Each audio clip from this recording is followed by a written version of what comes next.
Hello student, welcome to our YouTube channel Ali online solution. आज हम बात करेंगे वर्कशीट नंबर 3 की 22 सितंबर 2020 आंकड़ों का संगठन। ठीक है, आंकड़ों के ही बारे में पढ़ाया जा रहा है पिछले 2 वर्कशीट में। अब ये तीसरी वर्कशीट भी आंकड़ों के बारे में ही है। आंकड़ों का संगठन यानी संयोजन करके रखना। अब तक हमने जाना आंकड़े क्या हैं, हमने जान लिया आंकड़े क्या होते हैं, उनको इकट्ठा करना।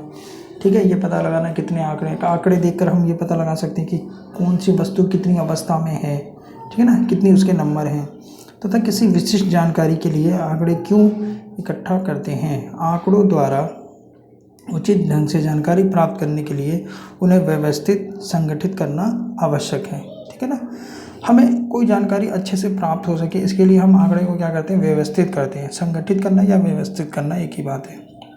तो आइए जानते हैं आंकड़ों का संगठन।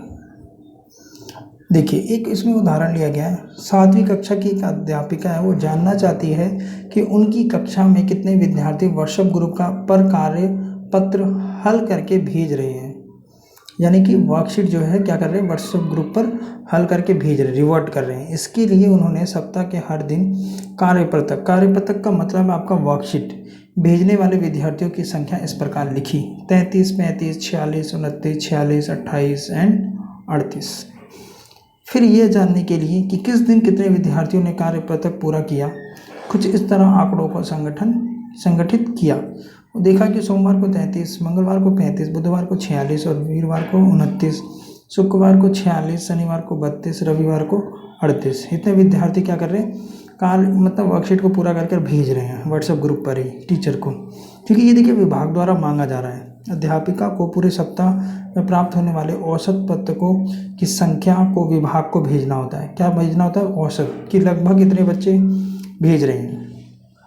अतः औसत जानने के लिए, एवरेज जानने के लिए अध्यापिका ने पूरे सप्ताह के कार्यपत्रक को जोड़ा, वो 7 हिस्सों में बांटा। इस औसत आंकड़े को हम क्या कहते हैं, माध्य। हमें यहाँ क्या सीख लिया, माध्य कैसे निकालेंगे, आंकड़ों का योग, इन सबको प्लस कर देंगे। देख रहे हैं, इन सबको 33 + 35 + 46 + 29 + 46 + 32 + 38, इसको प्लस किया कितना आया, 259। उसको 7 से भाग किया कितना आया, 37 इसका औसत आ गया। इसी को हम बोलते हैं माध्य। ठीक है, जब भी आपसे माध्य पूछा जाएगा तो आप क्या करेंगे, जितना भी आंकड़ा दिया होगा, ठीक है, उन सबको प्लस करके और जितनी बार आंकड़ा आया होगा उससे भाग कर देंगे। जैसे 5 बार है तो 5 से भाग कर दिया, ठीक है, और 5 को जोड़ दिया। आप अपने वो निकालते हैं, परसेंटेज निकालते हैं, तो परसेंटेज भी आपका इसी तरीके से निकलता है। ठीक है ना, उसमें आपका 100 और गुना हो जाता है, मगर एक औसत निकल के आ जाता है। ठीक है, 5 सब्जेक्ट हैं या 6 सब्जेक्ट है, 5 सब्जेक्ट को आपने जोड़ा और उसको 5 से भाग कर दिया। ठीक है ना, अगर अध्यापिका ये जानना चाहती है कि वह अगले सप्ताह के लिए अधिक से अधिक कितनी फ़ोटोकॉपी करवाए कि लगभग सभी विद्यार्थियों को कार्यपत्रक मिल सके। अगर मान लीजिए ये जो है वर्कशीट हार्ड कॉपी वाली होती है, जो बच्चे जो व्हाट्सएप पर नहीं जुड़े हैं वो स्कूल आते हैं और वर्कशीट लेके जाते हैं। ठीक है, तो वो कैसे पता लगेगा, तो कितना है, 46, क्योंकि सबसे अधिक बार आने वाला आंकड़ा, क्योंकि आप देख रहे हैं सबसे ज़्यादा क्या है, 46। ठीक है ना, 46 सबसे ज़्यादा है, तो वो उसे हम कहते हैं बहुलक। नाम से इसको तोड़िए, बहुत ज़्यादा दिख रहा है, लक। ठीक है ना, जो बहुत ज़्यादा, जो संख्या जो आंकड़ों में सबसे ज़्यादा दिखे। ठीक है, बहुलक।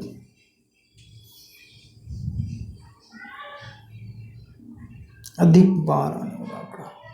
चलिए, ये जानना हो कि कौन से 3 दिन 35 से कम और कौन से 3 दिन 35 से अधिक विद्यार्थियों ने कार्यपत्रक लौटाया, तो इसके लिए आंकड़ों को बढ़ते या घटते क्रम में लिखते हैं तथा जो आंकड़े बीच में आता है उन्हें हम माध्यक कहते हैं। माध्यक, जैसा कि नाम से पता लग रहा है, माध्यक जो बीच में उपस्थित हो। अब इसको एक उदाहरण देता हूँ। मान लीजिए आपके नंबर आए 50 में से 34, 38, 30, ठीक है, 39, 32। ठीक है, अब इसका अगर एवरेज निकालो तो इसको प्लस करोगे और आप गिन लोगे 1, 2, 3, 4, 5 और 5 से इसको भाग कर दोगे, तो वो हमारा क्या हो गया, माध्य। ठीक, बहुलक। देखिए क्या सबसे ज़्यादा बार आ रहा है, क्या सबसे ज़्यादा बार आ रहा है, कोई चीज़ ज़्यादा बार आ रही है, नहीं आ रही तो ज़्यादा वाला हो गया ये। ठीक है, दूसरा क्या पूछा, माध्यक। माध्यक क्या होता है, माध्यक होगा, हम इसको अरेंज करेंगे किसके, बढ़ते क्रम में। ठीक है, 34, उसके बाद क्या है 38 और 39। तो इधर से बराबर छोड़ दो, इधर से बराबर छोड़ दो, जो बीच की संख्या हुई वही हमारी कहलाती है माध्यक। ठीक है, बोला है यदि आंकड़ों की संख्याएं हो सम तो बीच के दोनों आंकड़ों को प्लस कर देते। मान लीजिए एक और सब्जेक्ट होता, 30 और होता, तो इस बार आपका माध्यक ये हो जाता। अब इधर से 2 छोड़ दीजिए, इधर से 2 छोड़ दीजिए, इन दोनों को प्लस करके 2 से भाग कर देंगे, वो हमारा माध्यक कहलाएगा। क्या कहना है, सम तो बीच के दोनों आंकड़ों को औसत माध्यक कहलाता है। औसत कैसे निकालते हैं, 32 + 34 भाग में 2। ठीक है, तो कितना हो जाएगा 6, कितना हो जाएगा ये 33। तो ये इसका माध्यक कहलाएगा।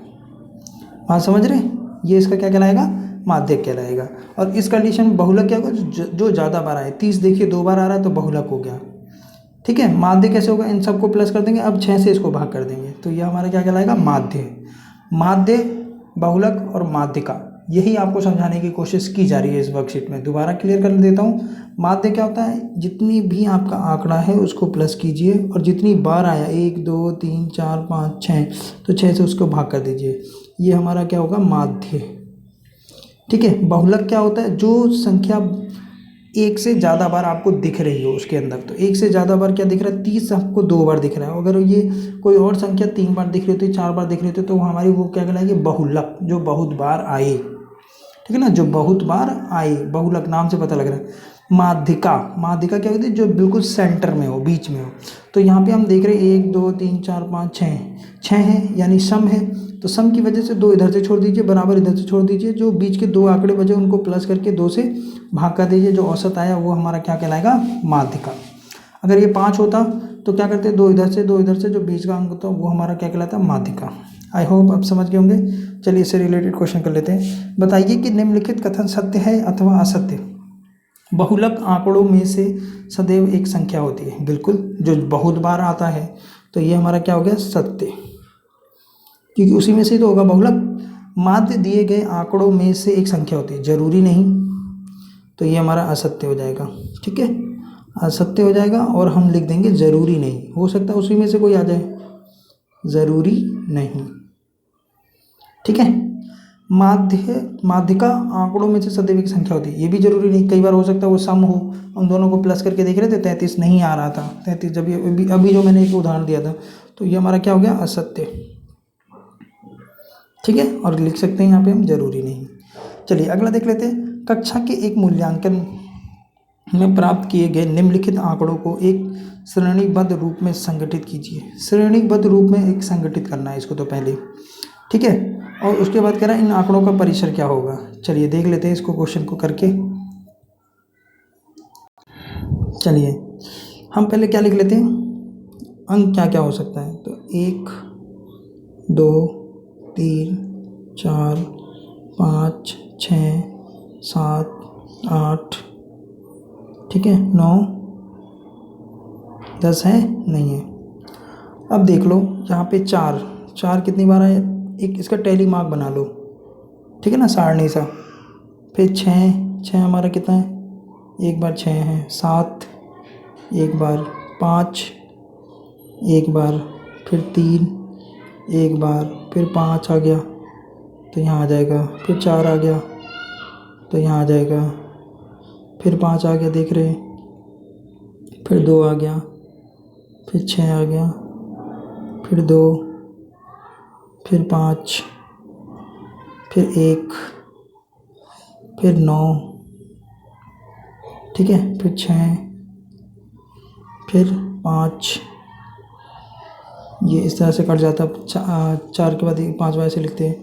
फिर 8 आ गया एक बार, फिर 4 आ गया, फिर 6 आ गया, 6 आ गया जी, 7 आ गया, ठीक है। अब आप देखिए ये एक श्रेणी क्रम में हो गया, यानी ये क्या हुई, संख्या हुई, ये हमने सारणी बना ली। और कितने बार आया, एक जो है एक बार आया, दो जो है दो बार आया, तीन एक बार आया, चार कितने बार आया, बारंबारता बोल सकते हैं उसको, तीन बार आया। पाँच कितने बार आया, ये सबसे ज़्यादा बार आया, पाँच बार। छः चार बार आया। सात जो है दो बार आया। आठ एक बार, नौ एक बार। अब पहला बोला इन आंकड़ों का परिसर। परिसर क्या होता है, सबसे ज़्यादा में से कम वाला घटा दो। तो सबसे ज़्यादा इसको देखना, ये नहीं देखना, ये देखना सबसे ज़्यादा कितना है, नौ। नौ में से एक घटा दो, क्या आया, आठ। ये हमारा क्या कहलाया, परिसर। ठीक है। अब आप क्या करेंगे, इन आंकड़ों का अंकगणितीय माध्य, बहुलक और माध्यिका ज्ञात कीजिए। तो सबसे आसान जो लगता है वो मुझे लगता है मुझे बहुलक। बहुलक देख लीजिए क्या, कौन सा सबसे ज़्यादा बार आया। तो आप देखेंगे ये 5 बार आया, ये एक ही बार आया, ये 2 बार आया, ये एक बार, ये 3 बार, ये 4 बार, ये 2 बार, ये 1 बार और ये 1 बार।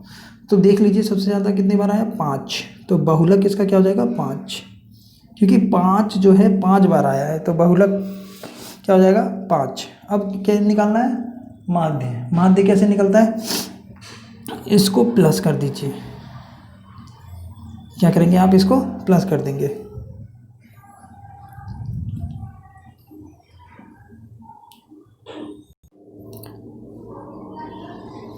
चलिए इसका माध्य, माध्य निकालना था। तो माध्य के लिए हम क्या करेंगे, माध्य में हम क्या निकाल देंगे कि माध्य के लिए इन सब को प्लस कर दीजिए। जब इन सबको प्लस करोगे तो आपका आएगा 200।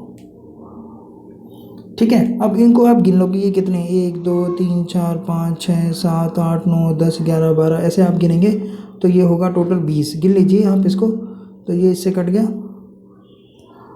तो हमारा माध्य कितना आया। ठीक है। माध्य, बहुलक हमारा क्या था, 5। ठीक है, जो हमने सारणी अभी बनाई थी, पीछे करके आप देख सकते हैं।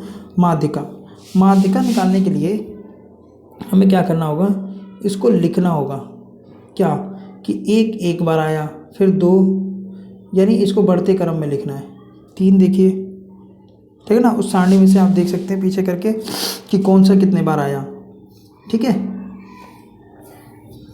4 देखिए, 2 3, ठीक है, 4। फिर 5 देखिए, 5 तो 5 बार था।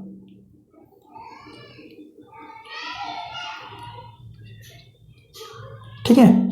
उसके बाद 6 देखिए कितने बार आया था,